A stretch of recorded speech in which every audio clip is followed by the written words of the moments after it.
All right, we're back. This is the first episode, but it's take two. We tried this last night, and it was a great conversation, but the sound quality sucked. And I'm gonna blame it on me because I changed a few settings right before we went live, and things went to hell. But we're gonna start over, and it's gonna be better than last night. And I want to introduce you to Megan Hays-Reid. She is my friend. We've been friends for about 6 years now, and we'll kind of get into that. And she's just done a whole lot of very creative stuff and very impressive stuff. And we're going to have a conversation, and we're going to talk about, kind of the beginning, the middle, and the end, and how she got to where she is now, where she wants to go, and kind of the gist of all of these interviews is going to be what makes people tick. And Megan is what I call a very interesting person, or VIP, and she's gonna tell you about her and her journey. So, welcome, Megan. Hi. Why don't you tell people about yourself? Thank you so much for having me. I'm so honored to be on Two Guys Talking, and I guess I'm one of the guys. So thank you for allowing me to be here. Yep. Yeah, my name is Megan, and I am a mother of three. I'm a wife. Like you said, I'm not sure if you said, but we own a motel. I'm a digital creator, a TikToker, an amateur chef, a homeschool mom, quite a few things. And all of those things really kind of happened within the last few years, right? Pretty much, yeah. Yeah, we did kind of jump off of a life treadmill, and there's been a lot of change within the last 2 years, so it's been an adventure. Yeah. So, like I said, we met about 6 years ago, and we'll get into kind of your upbringing and childhood and stuff like Yeah, that if you want to sit on the couch, so to speak. I do. Um, Yeah, I'm gonna but need a couple more hours, I think. yeah, yeah, Yeah, yeah. Um, we actually met kind of in a weird way, but that isn't that how all people meet, right? I think so. I actually met your husband, Paul, before I met you, and it was on the playground at our kids' school. All of our kids went to the same school. Well, a couple of my kids went to the same school as yours, and it was during one of our snows, Hmm. and your screen is frozen now. I'm here. I'm worried about that. Can you hear me? I hope you just disappeared. I can hear you, Okay, it will come back. Yours keeps going but off I and on. can't see you. Can you I see can see me? you just fine. Okay. Well, I'll keep talking and hopefully you come back. If not, we'll start over. Okay. This is not foreign to us I anymore. wonder if I should record on my side too. Can I do that? Yeah. How do I do that? It says your internet needs to improve. It's we were joking about her lighting situation because it's a little dark, and we were saying it was because the grid of that supplies electricity to 500 people is really stressed right now. It's overloaded. Um, Yes. Those few people that yeah, have yeah, AC might be using it right now too. yeah. You're not coming back. Um, dang it. Let's see. So the way this is supposed to work is it's supposed to be recording on your end as well as on my end, and then at the end, both of them get uploaded into the cloud, and then I do whatever I'm supposed to Oh, okay. do Well, if to it's actually recording bring on people my in. end, I'm able to see you this whole time pretty much. Yeah, so we'll see how this goes. Um, but anyway, I met Paul and a couple of his kids. Maybe it was just one. I don't remember. Um, and time went by. I never really actually saw Paul's face, nor did he see mine. I recognized him later on by his voice because we kind of had, hey, there you are. We had ski masks on or Yeah. whatever because it was cold. Um, but then time went by, and you met my wife through my youngest kid through a kind of a funny exchange that we're not going to go through here. Yeah. And then somehow you and I met, and it just kind of fell together. But that's kind of how we met. Right. Um, and then I I think that the next thing that I really remember you doing, like in a big way, was COVID happened Right. and everybody had to wear masks. So tell us about your mask story. Yes. So, we lived in this pretty great community that really supports each other. And I started making masks during the pandemic. And I know that everybody's got their opinion on masks, and we could go, you know, that way and talk about that, but I don't want to go there. Instead, I'd like to talk about that nobody really wanted to wear a mask. Like, it wasn't an ideal situation for anybody. And so, why not take something that was going to be a negative and make it a positive? I was able to make really cute masks that had a really unique design, so you could cinch them up, you could wear around your neck. I ended up selling quite a few of them on Etsy and to my neighbors and friends, and it was really successful, and I was able to donate a lot of masks and money too. So it was it was it was a really yeah. Yeah, it was pretty neat because you made lots of varieties of masks, different fabrics, and this is before. I mean, no, this is before K94 and N95 masks. We couldn't find them, at least up here, and I know there was like a nationwide shortage. Nobody could find masks that were like Right. effective, or at least super effective. So we did what we had to do, and we had to wear masks. It was kind of the rule, and it was kind of smart to wear masks in the beginning because we didn't know how the damn thing spread. So it made sense, and she supplied. I mean, we had a whole. I mean, I've got a big family. We had a whole lot of masks for Yeah. Megan, so it was nice and it was neat, and I was impressed because it felt like you did this with a production team. How many people were on your team? Actually, I eventually ended up hiring my friend Kristen to help me cut some fabric, but other than that, it was pretty much just me. And I remember like when everything first started, and I remember the first time I braved the grocery store and I went out there and I saw what people were wearing, and I was like, I mean, it was everything from a shirt tied around to like makeshift fabric things to a paper towel. I mean, it was absurd what we saw out there. And so sometimes ideas just come to you from in the weirdest places. Yeah, yeah. So yours were very nice, neat, fun, creative, and they were much appreciated. Thank So you. Thank you went you. from that.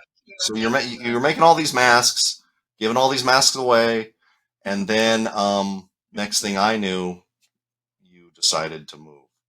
Right. And it was kind So of like mid COVID or like the end of COVID. Or is there an end of COVID? I mean, it was the end of like when we were starting to not be quarantined in Washington state anymore. And so we were kind of lifting out of that, and we kind of realized that we didn't want to go back to life as it was before. Um, and we always wanted a change of some kind. I'm kind of a restless free spirit, and my husband is kind of along for the ride. But we both wanted to do something together, and be able to create something and kind of be our own boss, and do things our own way. And so we decided to move to Wyoming, and buy a motel in the middle of nowhere, in a town of 500 people.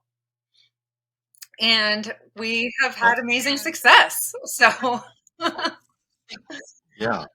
So you have this roadside motel that was probably kind of run down, right.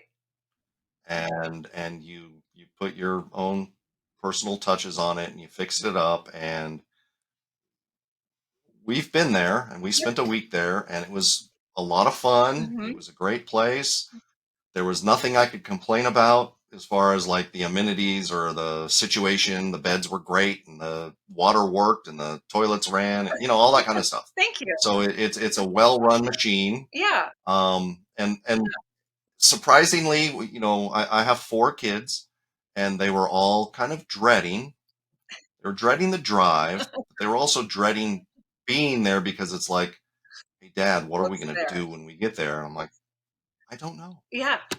But I was an only child and I grew up in the country, so I don't have these problems. I can occupy myself with you know, Right. You make your own fun. And I feel like the kids did that when like they a were Rubik's here. cube. You know, they Yeah, they kind of did. They had a lot naturally of fun. fall into it and they just kind of run wild. And maybe they made some not the greatest choices, but you know, they live and learn, you know? Yeah, yeah. Um, and you guys have like kind of like groupies or a following now, right? As far as like you have different seasons, and I don't mean just the actual weather seasons, but you have like the ski season, and you We have do. Yeah. you probably.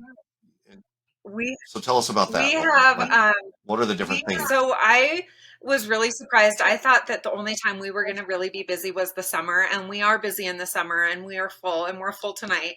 But we get a lot of people on their way to Yellowstone, just traveling the country, and then in the winter we have a ski resort that's about 7 miles away, which is called Pine Creek. It's a really nice little mom and pop ski resort with one run or one lift and 8 runs, and it's a really great place to go and ski with no lines.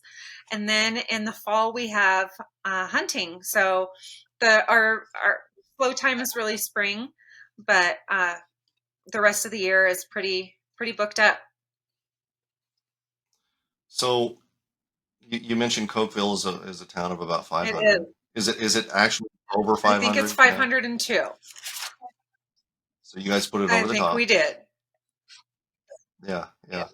And so how many Walmarts and Costco's and malls do you have within 20 miles? Oh, you're funny. So I drive I drive about 30 miles to the nearest grocery store. It's small. If I want to go to anything bigger than that, to like a Walmart, that's about 45 minutes to an hour in Evanston, which is in Wyoming. The grocery store is in Idaho. I go through Utah to get back to Wyoming um, to get to the Walmart. Uh, but yeah, it's worth it to shop in Wyoming. And you do There's that no taxes, so. oh, oh. How often do you make that run? I do it probably once a week at least to the bigger store, and then sometimes I also go to the smaller grocery store as well. So a couple, 2 or 3 times a week, I'm out of here, or you know, and then other things as well. But Yeah. So besides running your right, business, which I know takes a lot of effort, and running to the store a few times a week, what else do you have to do there in Cokeville? so there's not a lot to do here in Cokeville. We have one restaurant that's across the street. It's a small town. There is like a post office, a gas station, us, and a restaurant, and that's pretty much it. So I've had to kind of create a lot of my own stuff, my own fun, my own activities, my own, you know, experiences for the kids, and you know, it's been great. It's been good for us though. Yeah, yeah. Um, so we'll get to kind of what took up a lot of your time and maybe still does take up a lot of your time, but let's talk about the kid situation. Let's talk about, kind of you made the move. Your husband was in a certain profession that lends itself pretty well to what you're doing now with the kids with respect to school. So talk a little bit about that. Right. So my husband used to be a vice principal at a middle school when he left administration and education. And so he does have that background. And then I started homeschooling the kids during COVID, and you know, the kids didn't go back to full-time school for quite a while in Washington. And for me, it was just easier to do it myself. Um, and not really have to report to anyone and be able to teach the curriculum that I wanted to teach to my kids. And I saw some gaps and some things. And so I just decided to continue with it. And then when we moved out here, it was a really small district, and one thing led to another, and we decided to continue homeschooling. So we've been doing that for the past, since 21, since 20, no, gosh, since 2019, right? Or 2020? Well, 2020 is when COVID really Yeah, hit. Yeah, yeah, 2020. yep. Um, okay, so you kind of got into like you can't go out to eat all the time, and you pretty much had to make your own meals and figure things out, and you didn't want to, like my wife, she goes to the store almost every day, Right. and it drives me crazy. But you have to buy enough so that you can like hold out a week. And I know that doesn't sound like a big deal, but it It's is a a big deal huge when you live deal. very close to a store and you kind of rely on that. So you started doing what to occupy your time and actually to feed your family? Yeah. So, like I said, it's 30 miles to the grocery store. There's one tiny little restaurant, and that's it. So, my lifestyle of DoorDash and takeout completely changed. And I had to start not learning how to, because I always really liked to cook, but really learning how to do it in a way that was practical and a way that was sustainable for my family and all day, every day. So, I mean, they don't stop eating. I have 3 kids. I have a husband. We have a friend that lives with us. We have people that hang out here. My dad was just here. So I am often cooking for a lot of people. So I just created a TikTok in true like attention seeking fashion. I don't really have a lot of friends here. So I was looking for a little bit of community too, probably. And one day, one of my TikToks got like 14,000 views. I woke up to, and I was like, what? And so I was like, well, maybe if these people want to see this, like maybe they want to see me cook. And so ever since then, it's been just cooking videos, cooking videos. I've had some go viral. My largest viewed or whatever is 8.4 million views. That's crazy. And what was the 14,000 view video about, and what was the 8 So the about? four, And how much time was there between the two? yeah, so it started in like March. It was my first video that went kind of viral, and that was a video of me making my own laundry detergent. And so And that was March of what that year? was March of 22. Yeah, 22. Okay. And Okay. so, yeah, So you're making laundry so I made some detergent, laundry and detergent, and and I'm not expecting anybody but my friends to see this. 14,000 people saw it. were they all like, "Oh, this is the best thing ever"? I mean, not necessarily. I mean, it was kind of like one of the more like ones that I did get some comments on. Apparently, homemade laundry detergent can ruin your washing machine. I've never had that problem. I think it's fine, but you'll probably get somebody commenting on here that wants to say something about, yes, it does. It's going to ruin it because people want to comment. So comment away. Yeah. I don't think I'm going to be controversial and say that I think it's fine, but we all have our opinions. And then the Yeah. 8 million So views was some cinnamon rolls. And now out of that video, I have gotten a partnership with Pillsbury. So I'm really excited about that. wow, that's incredible. And there, but wait, there's more, Right. as they say on TV. Um, you recently were on TV, Yes. and how did that happen? So my little TikTok that, had a couple viral videos, I've gained about 134,000 followers. And one of those followers happened to be somebody from MasterChef. So they reached out to me and they, I know, right? I thought it was fake. They sent me an email and they were like, the producer from MasterChef. We're interested in, I hope you get this. We're interested in casting you. Um, blah, blah, blah. I said, call me. And they did. And I'm still in shock. And And I've been on the show and I'm still in shock that the producer actually called me. yeah, and in the middle of all of this, you and I are talking, we're chatting back and forth on Facebook, and I'm telling you to tell them to go piss Right.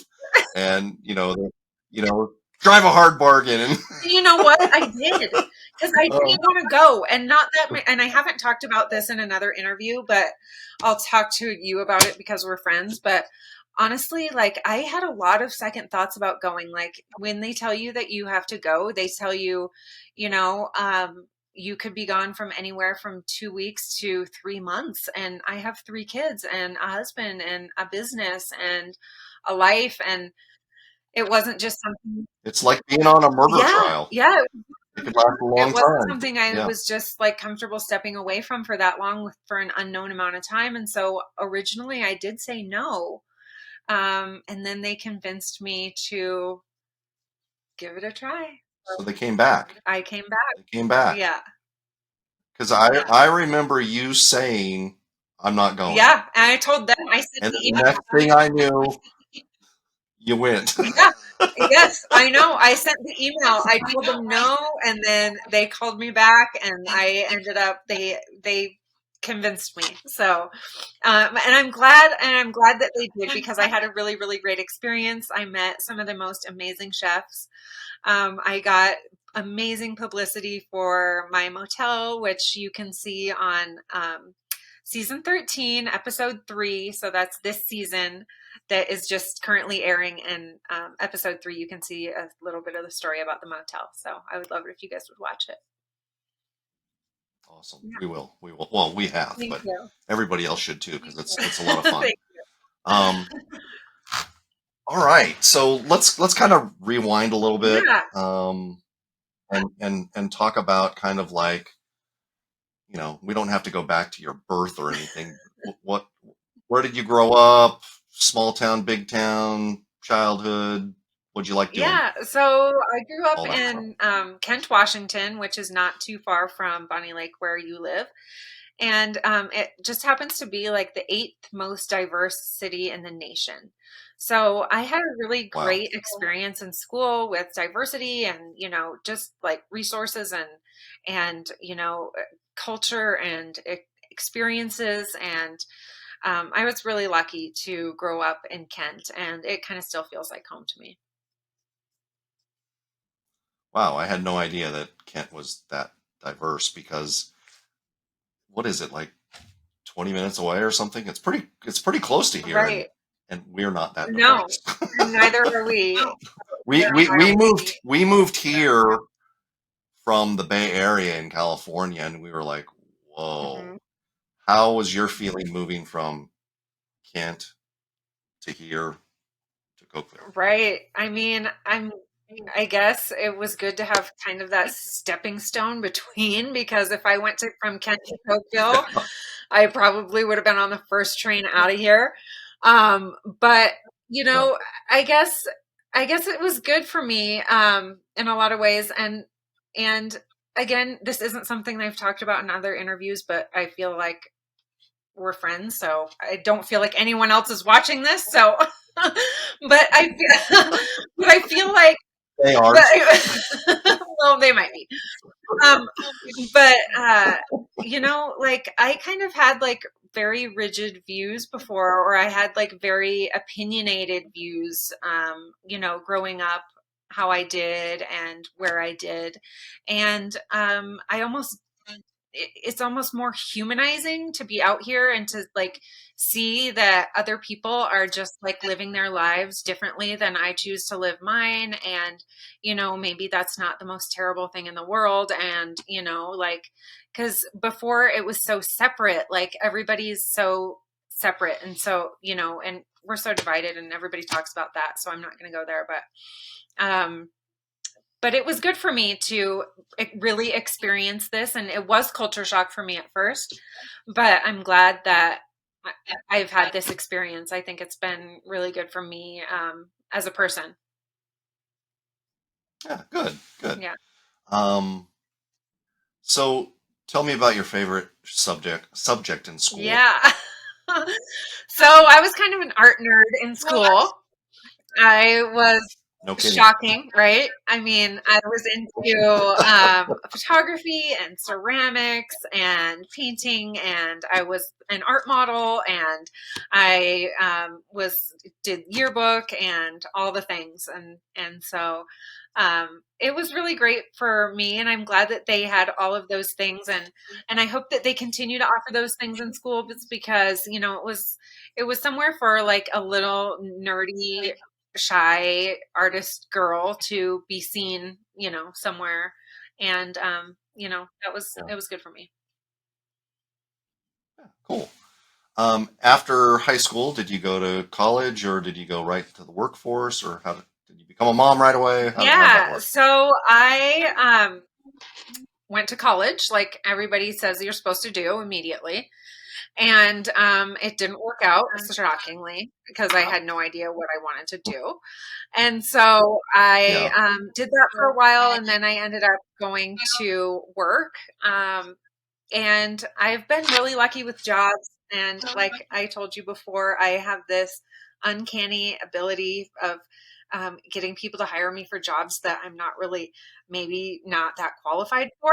And so I've had some jobs that, I've had all kinds of experiences, and, maybe some that should have been entrusted to someone else with a little better clerical skills than me, but, you know.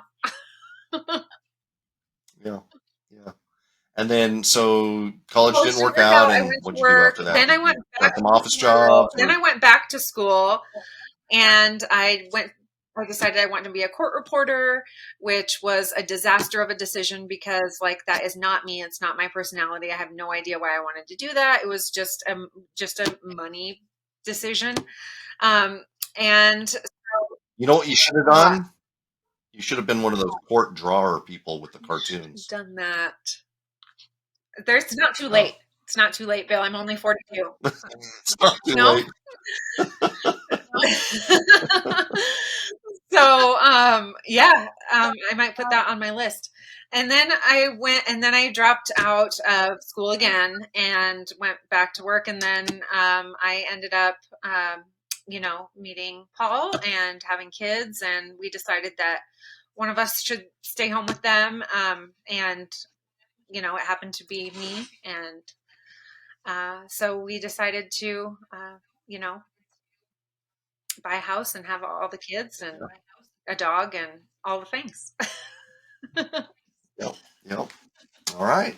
Okay, so you're where you are Yeah, now, and I bet you're probably not like 100% satisfied, and you're looking for other things to do. So tell us where you see things going. right. So I am probably going to be looking at some more properties. We just checked out a place in North Carolina. We've looked at a place in Hawaii. We're next week looking at a place in Northern California, which I really have my hopes set on that one. So I hope that that one works out. It seems like a great house, a great opportunity for our kids, a great little town. It's an old gold rush community. So I'm really excited. It needs just the right amount of work, which so did this place. And it's all the things that we did here to make this place really successful. And I think that we can do it again. So I'm hoping that somebody's going to have faith in us to invest in our next adventure. Good, Yeah. cool. All right, let's see. You wanted to talk about, I think, some things that we didn't cover yesterday. What did we not talk about? You had, Oh, yeah. So I we think were you talking about wanted to talk about some. So you were talking about like there being a middle or a beginning, a middle, and an end, right? Did we go over that? And did we talk about the beginning, the middle, and the end? Well, we kind Yeah. of have. So Yeah. we hit all those points, but like you, like that's your thing. Like you're like, there's always a beginning, a middle, and an end, right? Like that's what you say. Right. But I think it's more than that. I feel Right. like it's like the hero's journey, and there's like the call to adventure. And then there's all the things, and it happens in this cycle. And it's happening in your life, and it's happening in all the things that we're doing. So there's like a big wheel, and then there's like smaller wheels, and the hero's journey is just continually going. So it's important to, I think, look at where we are if we know what to look for so that we know where we're going, and then it feels easier to jump into things that are unknown because it's just a cycle, you know. Does that make sense, or is that a little woo woo for you? Yeah. Well, I tease you about the woo stuff, but I actually believe a lot in that stuff. I just don't say it out loud. That's good. I also am a little bit superstitious, and I don't usually admit to that Can either. we do a whole podcast about But I figure if it won't hurt me, and it's like put me on a lucky streak, I'm gonna Yeah. keep doing it. I'm just not gonna tell anybody about it. That might be bad luck. That's right. That's right. Like a jinx. Right. But yeah, so let me explain the beginning, middle, and end. And it has a lot to do with you don't really have much control over your beginning. Right. I mean, you're born and you have no like function, like you can't walk, you can't talk. And then you grow and you develop, and with the help of others, your parents and friends and family. Right. And so there's this big middle. It's like, so the beginning's like this much, and the middle's like, it's kind of like the middle class in America. Right. It's very, very big. And there's a big difference between the people over here in the middle and the people over here in the middle, right? So that middle has a lot of leeway. You know, it's hard for me to talk about people who, you know, I think in a perfect world, and maybe not even in a perfect world, but in a perfect world, people have the opportunity to do whatever they want. I know that many people don't have all of the opportunities. I get that. But I said in a perfect world, we have opportunities to kind of forge ahead and make our own path. Right. I look back at my mom and I go, could she have made different choices? Yes. But I think for the period in time, which is kind of the middle, you're always in the middle, right? Because what's already passed has gone by, and you don't know what the future looks like. Right. So you're always kind of in the middle where you are today, right? So in that moment in time, she made the best choice that she could make for her, given all of the circumstances that were surrounding her. And but it still made her life suck. There's so many layers to the middle that we don't know where she was at in her Yeah. middle. Like she could have been like at her, like there's the call to adventure, and then there's the refusal to the call, and then like there's the meeting of the mentor. And I mean, probably know all of them back from school, but like, you never know where somebody is in their middle journey, and we're all at a different place. Right. And I'm sure she did. Right. So I think it's important to look at people like you and go, wow, look at what she's done. She's been able to be creative and kind of forge her own path and kind of win against the grain and did her own thing. But also to look at that as inspiration, right? It's inspiring, but it also gives you, people do have limiting beliefs and they forget about all of the opportunities out there. Like, for example, if you say, you talk about all the jobs you weren't qualified for. Well, let me ask you this. Were you qualified to be a mother? Right. Absolutely not. The answer's got to be no, because nobody is. It's the hardest damn job on the planet. Nobody's like, you're not groomed There's for no it. manual. Nobody, when I became a dad, it's like, what the hell am I supposed to do? I mean, it's just kind of you throw yourself into it, or you're thrown into it, and you just Right. deal, I always say right? poor Macy. That's my But oldest, Macy. I always say poor Macy. Like we had no idea what we were doing and we still don't. And you are our experimental child. Like we try out everything yep, on you. We don't know any better. We're trying our best. yep, yep, yep. So I mean, you could look at your kids as kind of like, they're kind of the embodiment of your beginning, middle, and end, Right. right? Like they're going to go through similar things as you. Mhm. Hopefully, you've instilled in them the right values and the right kind of like, um, it's an ability to fail Mhm. and to learn from those Mhm. failures. And I don't like the word fail. This is another thing. I don't think you fail unless you make a mistake, something didn't turn out the way you wanted it Right. to, and you do it over and over and over Right. again. Kind of like somebody with an addiction, Yeah. right? You do the same thing over and over again, and you expect a different result, and that's insane, Right. right? But if you fail, like you don't accomplish the mission, hopefully you learn something from that, Right. and you persevere, try it again, and you do better. Absolutely. And I am a big believer in that whole 1% thing, right? Every day, if you can improve yourself by 1%, by the end of the year, I don't know, I can't do the math, but it's like 300% And better.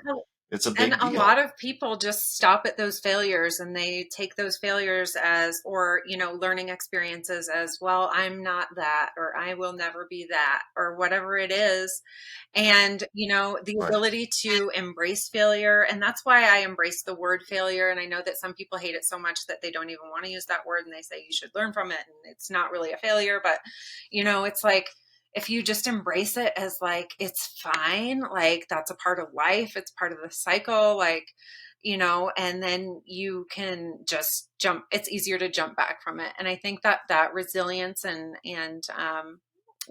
people ask me like, what advice would I give? And it's the ability to fail. I think that it's so important. Yeah, and a lot of people subscribe to the idea of fail fast, Right. right? You fail. You don't want to fail over 20 No. years because that Then you're sucks. making a life pattern. But if Yeah. right, right, right, right. So fail fast, find out what you're good at, what you're not good at. And try a lot of Some things. people say, right. Some people say play to your strength and don't spend a lot of time on your weaknesses. I'm not like that. I kind of like learning things that I don't know how to Uh-huh. do and then getting better at those. I'm kind of an 80-20 guy. Like I'll get to 80% competency and then I'm like, okay, I want to try something Yeah. else now. But that's, yeah, So, I think that that's good. yeah. So, and then the end is like, you can plan for it. The only people say, right, the only sure things in life are death and Hmm. taxes. Well, I know a lot of people have never paid taxes, but all of them are going to Yes. die. So it's the one outcome. I shouldn't say this because people who have like faith that they're going to go to heaven and you know experience that, it's just a stepping stone. But for me personally, I feel like death is Hmm. inevitable. There's nothing you can do about it. You can prolong its coming, but it's the one thing that's sure in your life that you can't really do anything about. So again, you just embrace it Yeah. and you figure out that it's going to happen. Hmm. How do I prepare for that? How do I prepare my family for that? And you do the best you can. Yeah, I think so. And, prepare your family to live too. Like, we don't want to just like get on this treadmill and teach our kids to prepare for this future that they might never have. And, like, Mhm. I'm trying to teach my kids that, we should live now and, try and do what makes you happy now because this is the time that we have right now, and so it's another way to look at it, I think. Yeah. Yeah. All right. So I think we've had a good conversation. Yes, I want to talk about more I spiritual. apologize for part 2 or part 3. Yeah, We could do that. We could do that. And we will do that. right. So I appreciate you. Thank you for being on the show. Thank you for doing this a second Yeah, time. This is like take 2, but you're used to this because you're Hollywood now. right. I'm So super Hollywood now. I think, did we talk about Schitt's Creek at all? oh, we missed that. Yeah. So okay, so let's talk about that Okay. real quick. When Megan said we're buying a motel, I was like, oh, okay. In Wyoming, I was like, all right. In a 500 person town called Cokeville, I thought this sounds like a mixture of, because it's a motel and it's out in the middle of nowhere, it sounds like a mixture of Green Acres and what was The the other Newhart one? Show? Damn it. Yeah, the Bob Newhart show. Yeah. Where he and his wife owned an inn, and they had some handymen who were brothers, Larry, Daryl, and Daryl. And she said, "What? It's more It's like Schitt's Creek. I mean, if you've seen Schitt's Creek, it was literally Schitt's Creek. I mean, the only difference is that we have a house, but like when we first moved here, we came from, Tahale and our nice 3,000 square foot house and it was new, and we lived in this community with all these neighbors with kids that are it's kids age and everything, and we moved to this motel room in Cokeville because we're waiting for the thing to close and we're waiting for the house to remodel and we're getting carpet in and paint in. And I literally had moments where I thought I was going to be on the floor of the closet crying like Moira. But, but I persevered, and there was some tears. I will tell you, there was some tears, but yeah, we made it. And we're better for it. I think we are. I think that like we were talking about beginning, middle, and end. Like I think that there's a such thing as a wilderness period for a lot of people, and so I think sometimes you have to go through it. yeah, I think there might be multiple ones, right? Yeah. Like I think there's a wilderness period when you're a young adult, Yes. and there's certainly a wilderness period when you're in your 20s hmm and maybe 30s and 40s and 50s. Right. It's a cycle. Like we were talking and about, 60s. it is a Yeah, cycle, it and is. it's happening in all It is. things. Yeah. For sure. For sure. So I do have here on my notes that you know, and we're nearing the end of the time here, but a question I want to ask every guest is, what do you want your legacy to be? I think you've alluded to it, and it may be hard to like say it in a sentence, Yeah. but how will people remember you is one way to ask the question. And another way to ask the question, and this is because I'm a old TV Clint Eastwood kind of guy, did you leave a mark? And was it good? Was it bad? Or was it ugly? Wow. These are good questions. I love it. I have a friend who is like, you need to interview him.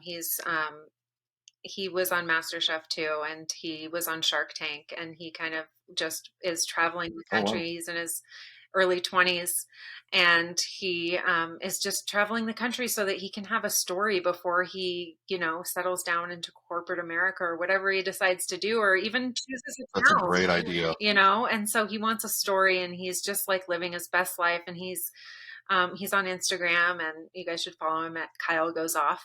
But you should talk to him sometime. He's a very interesting person as well. But so he carries this book Okay. around, and he has everybody write a piece of advice in there for him. And I don't even remember what I wrote in there, but this one will be recorded. So what do I want my legacy to be? I think I want people to like look at my life and see that you can like receive joy. And